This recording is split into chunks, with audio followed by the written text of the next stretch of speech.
ಚಳ್ಳಕೆರೆಯಲ್ಲಿ ರಸಗೊಬ್ಬರ ಪೂರೈಕೆಯಲ್ಲಿ ರೈತರಿಗೆ ಆಗುತ್ತಿರುವ ಮೋಸವನ್ನು ತಡೆಯುವಂತೆ ಸರ್ಕಾರಕ್ಕೆ ಕೆಆರ್ಎಸ್ ಪಕ್ಷದ ವತಿಯಿಂದ ಅಂತಿಮ ಎಚ್ಚರಿಕೆ ಎಂದು ಕೆಆರ್ಎಸ್ ಪಕ್ಷದ ಮುಖಂಡ ಮಹೇಶ್ ಸಿ ನಗರಂಗೆರೆ ಶುಕ್ರವಾರದಂದು ಸುದ್ದಿಗೋಷ್ಠಿಯಲ್ಲಿ ಮಾತನಾಡಿದರು.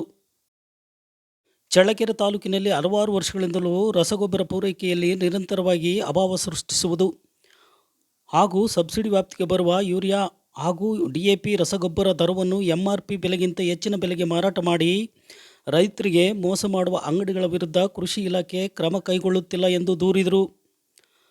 ಯೂರಿಯಾ ಬೆಲೆ ಪ್ರತಿ ಚೀಲಕ್ಕೆ 266.5 ಇದ್ದರೂ ಎಲ್ಲೆಡೆ ರಸಗೊಬ್ಬರದ ಅಂಗಡಿಯವರು 320ರಿಂದ 600ವರೆಗೂ ಮಾರಾಟ ಮಾಡುತ್ತಿದ್ದಾರೆ. ಡಿಎಪಿ ಗೊಬ್ಬರದ ಬೆಲೆ ಪ್ರತಿ ಚೀಲಕ್ಕೆ 1350 ಇದೆ. ಇದನ್ನು 1450ರಿಂದ 2100ವರೆಗೂ ಮಾರಾಟ ಮಾಡುತ್ತಿದ್ದರೂ ಕ್ರಮ ಕೈಗೊಳ್ಳುವಲ್ಲಿ ಕೃಷಿ ಇಲಾಖೆ ಎಡವಿದೆ ಎಂದು ಎಚ್ಚರಿಸಿದರು.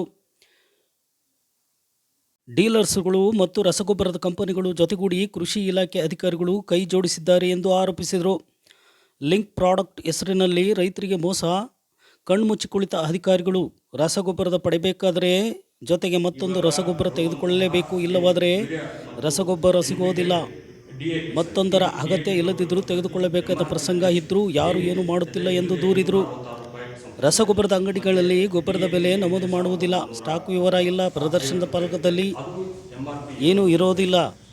ರಸಗೊಬ್ಬರದ ಕಂಪನಿಗಳು ಸಬ್ಸಿಡಿ ರಸಗೊಬ್ಬರದ ಜೊತೆಗೆ ಡೀಲರ್ಗಳಿಗೆ ಲಿಂಕ್ ಪ್ರಾಡಕ್ಟನ್ನು ನೀಡುವುದನ್ನು ನಿಲ್ಲಿಸಬೇಕು. ಇವೆಲ್ಲವನ್ನು ಕೃಷಿ ಅಧಿಕಾರಿಗಳು ನಿಯಂತ್ರಿಸಬೇಕು, ಇಲ್ಲವಾದರೆ ಕೆಆರ್ಎಸ್ ಪಕ್ಷದ ವತಿಯಿಂದ ಉಗ್ರವಾದ ಹೋರಾಟ ಹಮ್ಮಿಕೊಳ್ಳಲಾಗುವುದು ಎಂದು ಎಚ್ಚರಿಸಿದರು. ಈ ಸುದ್ದಿಗೋಷ್ಠಿಯಲ್ಲಿ ಕೆಆರ್ಎಸ್ ಪಕ್ಷದ ಮುಖಂಡರು ಇತರರು ಇದ್ದರು. ರೈತರಿಗೆ ಯಾವುದೇ ರೀತಿಯ ಹೆಚ್ಚುವರಿ ಕೊಡಬೇಕು. ಆದರೆ ಇನ್ನೇನಾಗ್ತಾ ಇದೆ ಅಂತಂದರೆ ಈ ಏನು ರಿಟೇಲ್ ಶಾಪ್ನವರು ಅಥವಾ ಇವ್ರು ಏನಿದ್ದಾರೆ ಡೀಲರ್ಸು ಮತ್ತು ರಿಟೇಲ್ ಶಾಪ್ನವ್ರು ಏನು ಮಾಡ್ತಾ ಇದ್ದಾರೆ, ನಮಗೆ ಇದರಲ್ಲಿ ಹೆಚ್ಚುವರಿಯಾಗಿ ಹಣವನ್ನು ಪಡ್ಕೊಳ್ತುವಂಥದ್ದು ಸಾಕಷ್ಟು ನಿರ್ದೇಶಗಳು ಬರ್ತಾ ಇದೆ. ಅಂದರೆ 266 ರೂಪಾಯಿ ಇರುವಂಥ ಕಡೆಗೆ 400 ರೂಪಾಯಿ, 300 ರೂಪಾಯಿ, 350 ಮತ್ತು ಉಚ್ಚಾರಣಾನುಸಾರ ಹೀಗೆ ನಾನಾ ರೀತಿಯಾಗಿ ಕೆಲವು ಹಂತದಲ್ಲಿ ಕೆಲವೊಂದು ಪ್ರದೇಶಗಳಲ್ಲಿ ತೆಗೆದುಕೊಳ್ತಾರೆ. ಇದು ಎಲ್ಲವೂ ಸಹ ಕಾನೂನು ವಿರುದ್ಧವಾಗಿರುವಂಥದ್ದು. ರೈತರಿಗೆ ಸಮರ್ಪಕವಾಗಿ ಒಂದು ಯಾವುದೇ ರೀತಿಯ ತೊಂದರೆ ಆಗದೆ ಎಂಆರ್ಪಿ ಬೆಲೆಯಲ್ಲಿ ಕೊಡುವಂಥದ್ದು ಫಸ್ಟ್ ಮಾರ್ಗದರ್ಶನ ಇರುವಂಥದ್ದು. ನಂತರ ಇದರಲ್ಲಿ ಸ್ಕೇರ್ ಸಿಟಿಂಗ್ ಅಂದರೆ ಅಭಾವ ಮಾಡುವಂತಕ್ಕಂಥ ಕಾರಣ ಈಗ ಹಾವೇರಿ ಜಿಲ್ಲೆಯಲ್ಲಿ ನಿಮಗೆ ಗೊತ್ತಿದೆ. ಈಗ ಒಂದು ಟ್ರಕ್ ಸಮೇತವನ್ನು ಹಿಡಿದಿದ್ದಾರೆ. ಹೇಗೆ ಅದು ಬೇರೆ ಉದ್ದೇಶಕ್ಕೆ, ಅನ್ಯ ಉದ್ದೇಶಗಳಿಂದ ಇಫ್ಕೋ ಮತ್ತು PPL ಮತ್ತು ಇತರೆ ಕಂಪನಿಗಳಿದ್ದಾವೆ, ಸಾಕಷ್ಟು ಇದ್ದಾವೆ. ಆ ಎಲ್ಲ ಕಂಪನಿಗಳು ಅವು ಮ್ಯಾನುಫ್ಯಾಕ್ಚರಿಂಗ್ ಮಾಡುವಂಥ ಕಂಪನಿಗಳು ಅವ್ರ ಮಾನದಂಡಗಳಲ್ಲಿ ಮಾರಾಟ ಮಾಡಬೇಕಾಗುತ್ತೆ. ಅವನ್ನ ಯಾರು ಮಾನಿಟರ್ ಮಾಡಬೇಕಾಗಿದೆ? ಸರ್ಕಾರ ಮಾಡಬೇಕು. ಸರ್ಕಾರದಲ್ಲಿ ಯಾರು? ಅಧಿಕಾರಿಗಳು, ಕೃಷಿ ಅಧಿಕಾರಿಗಳು, ಆಯುಕ್ತರು ಮತ್ತು ADಗಳು, ತಾಲೂಕಿನ ADಗಳು ಮತ್ತು ಜಿಲ್ಲಾ ಜಂಟಿ ನಿರ್ದೇಶಕರುಗಳು ಇವರೆಲ್ಲರೂ ಸಹ ಮಾಡಬೇಕು. ಇವ್ರು ಮಾನಿಟರ್ ಮಾಡದೇ ಇರೋ ಕಾರಣಕ್ಕಾಗಿ ಅವರು ಸರಿಯಾದ ರೀತಿಯ ಕರ್ತವ್ಯವನ್ನು ಅವರು ಮಾಡದೇ ಇರೋ ಕಾರಣ, ಪ್ರಾಮಾಣಿಕವಾಗಿ ನಿರ್ವಹಿಸ್ತಾ ಇರೋ ಕಾರಣಕ್ಕೆ ಇವತ್ತು ರೈತರಿಗೆ ಸಾಕಷ್ಟು ಸಮಸ್ಯೆಯನ್ನು ಉಂಟು ಮಾಡ್ತಾ ಇದೆ. ಈ ನಿಟ್ಟಿನಲ್ಲಿ ಕರ್ನಾಟಕ ರಾಷ್ಟ್ರ ಸಮಿತಿ ಪಕ್ಷವು ನಾವು ಈ ಮೂಲಕ ಆಗ್ರಹಿಸುವುದೇನೆಂತಂದರೆ, ಸರಿಯಾದ ರೀತಿಯಲ್ಲಿ ನೀವು ಯಾವುದೇ ರೀತಿಯ ಅವರಿಗೆ ತೊಂದರೆ ಆಗದಂತೆ ರಸಗೊಬ್ಬರವನ್ನು ಪೂರೈಕೆ ಮಾಡಬೇಕು ಸರ್ಕಾರಗಳು. ಆನಂತರ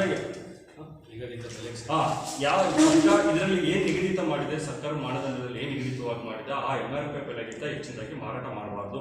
ಆ ನಿಟ್ಟಿನಲ್ಲಿ ಏನಾದರೂ ಮಾರಾಟ ಮಾಡಿದಲ್ಲಿ ಯಾವುದೇ ಅಂಗಡಿ ಅಥವಾ ಡೀಲರ್ಶಿಪ್ ಯಾರು ಇರ್ತಕ್ಕಂಥ ಡೀಲರ್ ಅಂಗಡಿಗಳಲ್ಲಿ ಅವ್ರ ಮೇಲೆ ನಿರ್ದೇಶನಕವಾಗಿ ಕಾನೂನು ಕ್ರಮವನ್ನು ತೆಗೆದುಕೋಬೇಕು. ಇದು ತೆಗೆದುಕೊಳ್ಳದೆ ಇರೋ ಕಾರಣಕ್ಕಾಗಿಯೇ ಹಲವಾರು ವರ್ಷಗಳು ಇದು ಹಾಗೆ ಅಂದರೆ ಒಂದು ರೀತಿಯ ಈ ವ್ಯವಸ್ಥೆ ಒಳಗಡೆಗೆ ನಾವು ಹೀಗೆ ಇರಬೇಕು ಅನ್ನೋ ಹೊಂದಾಣಿಕೆ ಮಾಡುವಂಥ ಪರಿಸ್ಥಿತಿ ಹುನ್ನಾರ ಮಾಡುವಂಥ ಸರ್ಕಾರಗಳಿಗೆ ಎಚ್ಚರಿಕೆಯನ್ನು ಈ ಮೂಲಕ ನಾವು ಕೊಡ್ತಾ ಇದ್ದೀವಿ. ಇದಾಗಬಾರ್ದು.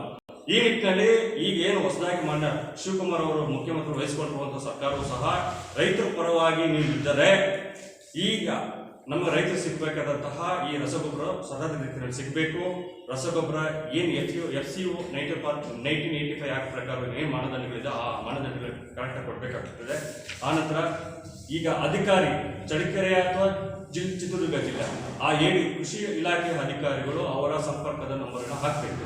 ಅಂದರೆ ರೈತರಿಗೆ ಎಲ್ಲಿ ರಸಗೊಬ್ಬರ ಸಿಗ್ತಾ ಇಲ್ಲ, DAP ಎಲ್ಲಿ ಸಿಗ್ತಾ ಇಲ್ಲ, ಯೂರಿಯಾ ಎಲ್ಲ ಸಿಗ್ತಾ ಇಲ್ಲ, ಸಮಸ್ಯೆ ಏನಾಗ್ತಾ ಇದೆ, FID ಮೂಲಕ ಏನು ಒಂದು ತಿಂಗಳಿಗೆ 1 ಚೀಲ ಕೊಡಬೇಕು ಅಂತ ಏನು ನಿಗದಿ ಮಾಡಿದ್ರೆ ಅದು ಸರ್ಕಾರದ ಮಾನದಂಡ ಅಲ್ಲ. ರೈತರು ಯಾವತ್ತಾಗಲಿ ಅವನು ಒಂದು ಚೀಲ ತೆಗೆದುಕೊಳ್ಳೋಕ್ಕಾಗುತ್ತೆ ಸಾಧ್ಯ ಆಗಿದೆ. ಏನಾದರೂ ಅನ್ನನೇ ಬೆಳೆಯೋಕ್ಕಾಗಲಿ ಅಂತಂದ್ರೆ 1 ಚೀಲ ತೆಗೆದುಕೊಂಡು ಏನು ಮಾಡೋಕ್ಕಾಗುತ್ತೆ? ಒಂದು ರೀತಿಯ ರೈತರನ್ನ ಸಂಕಷ್ಟಕ್ಕೆ ಸಿಲುಕಿಸುವಂಥ ಪ್ರಯತ್ನಗಳು ಮಾಡ್ತಾ ಇರುವಂಥ ಸರ್ಕಾರಗಳು ಇದು ಸರಿಯಲ್ಲ. ಏನು ಮಾನದಂಡಗಳನ್ನು ಫಿಕ್ಸ್ ಇದೆ ಅದೇ ಸರಿಯಾದ ರೀತಿಯಲ್ಲೇ ಮಾಡಿದ್ರು ಸಹ ರೈತರಿಗೆ ಅನುಕೂಲ ಆಗುತ್ತದೆ. ಆದರೆ ಇದನ್ನ ಮಾನಿಟರಿಂಗ್ ಮಾಡುವಂಥದ್ದು ಯಾರು? ಜಿಲ್ಲಾಧಿಕಾರಿಗಳು ಸರಿಯಾದ ರೀತಿಯಲ್ಲಿ ಕೃಷಿ ಇಲಾಖೆ ತಾಲೂಕು ಮಟ್ಟದಲ್ಲಿ ಮತ್ತು ಜಿಲ್ಲಾ ಮಟ್ಟದಲ್ಲಿ ಅಧಿಕಾರಿಗಳು ಸರಿಯಾದ ರೀತಿಯಲ್ಲಿ ಕೆಲಸ ಮಾಡ್ತಿದ್ದಾರೆ ಅನ್ನೋವಂಥ ಪರಿಶೀಲಿಸಿಬಿಟ್ಟು ಯಾವುದೇ ರೀತಿಯಾದ ತೊಂದರೆ ಆದ ರೀತಿ ಮಾಡಬೇಕಾಗುತ್ತೆ.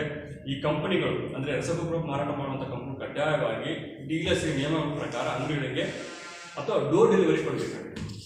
ಅವರು ಡೋರ್ ಡೆಲಿವರಿ ಕೊಡ್ತಾ ಇಲ್ಲ, ಆಗೇನಾಗ್ತಾರೆ ಇವರು ರಿಟೇಲ್ ಶಾಪ್ನವರು ಸಹ ಅದು ಹೆಚ್ಚುವರಿ ಹೊರೆಯನ್ನ ರೈತರಿಂದ ಪಡ್ಕೊಳ್ಳೋದು, ಇಲ್ಲ ನಮ್ಗೆ ಸಿಗ್ತಾ ಇಲ್ಲ, ನನಗೇನು ಸಿಗ್ತಾ ಇಲ್ಲ, ಹಾಗೆ ನಾನು ತಿಳ್ಕೊಳ್ಳೋದು. ಇವೆಲ್ಲವೂ ಅಂಶಗಳನ್ನ ಸೇರಿಯೇ ಕಂಪನಿಗಳಿಗೆ ಕೊಟ್ಟಿರ್ತಾರೆ. ಕಂಪನಿ ಯಾಕೆ ಇವ್ರ ಮೇಲೆ ಭಾರವನ್ನು ಹಾಕ್ತಾ ಇದೆ, ಇವರಿಂದ ಲೂಟಿ ಹೊಡೆಯುವಂಥದ್ದು, ಮತ್ತೆ ಇವರು ತೆಗೆದುಕೊಂಡು ಪಾಪ ಡೀಲರ್ಗಳು ಅಥವಾ ಅಂಗಡಿ ಮಾಲೀಕರು ಹೊರೆ ಮಾಡ್ತಾರೆ, ಇವ್ರ ಮೇಲೆ ಹೊರೆ ಹಾಕೋದು. ಇದನ್ನ ಹೊರೆಯನ್ನ ತಪ್ಪಿಸ್ಬೇಕು. ಹಾಗಾಗಿ ಮಾಲೀಕರಿಗೆ ಏನು ಮ್ಯಾನುಫ್ಯಾಕ್ಚರ್ ಮಾಡ್ತಾ ಇದ್ದಾರೆ ಅವರ ಇದಕ್ಕೆ ಹೊಣೆಗಾರಿಕೆ ಇರ್ತದೆ. ಆದರೆ ಇದನ್ನ ಡೀಲರ್ಶಿಪ್ ಮತ್ತು ರಿಟೇಲ್ ಶಾಪ್ನವರು ಸಹ ನಿಮಗೂ ತೊಂದರೆ ಆದಲ್ಲಿ ಸಹ ಈ ರೀತಿಯ ಸಮಸ್ಯೆಗಳಲ್ಲಿ ಅಧಿಕಾರಿಗಳಿಗೆ ಪಾರದರ್ಶಕವಾಗಿ ರೈತರ ಪರವಾಗಿ ಇದ್ದು ಗಮನ ತರುವಂಥದ್ದು ಪ್ರಯತ್ನವನ್ನು ಮಾಡಬೇಕು. ಇಲ್ಲವಾದರೆ ನೀವು ಸಹ ಅವ್ರ ಜೊತೆ ಶಾಮೀಲಾಗಿ ಈ ರೈತರಿಗೆ ತೊಂದರೆ ಕೊಡುವಂಥದ್ದು ಸಹಿಸಲ್ಲ. ಕರ್ನಾಟಕ ರಾಷ್ಟ್ರ ಪಕ್ಷ ಈ ಮೂಲಕ ಎಚ್ಚರಿಕೆಯನ್ನು ಕೊಡ್ತಾ ಇದೆ.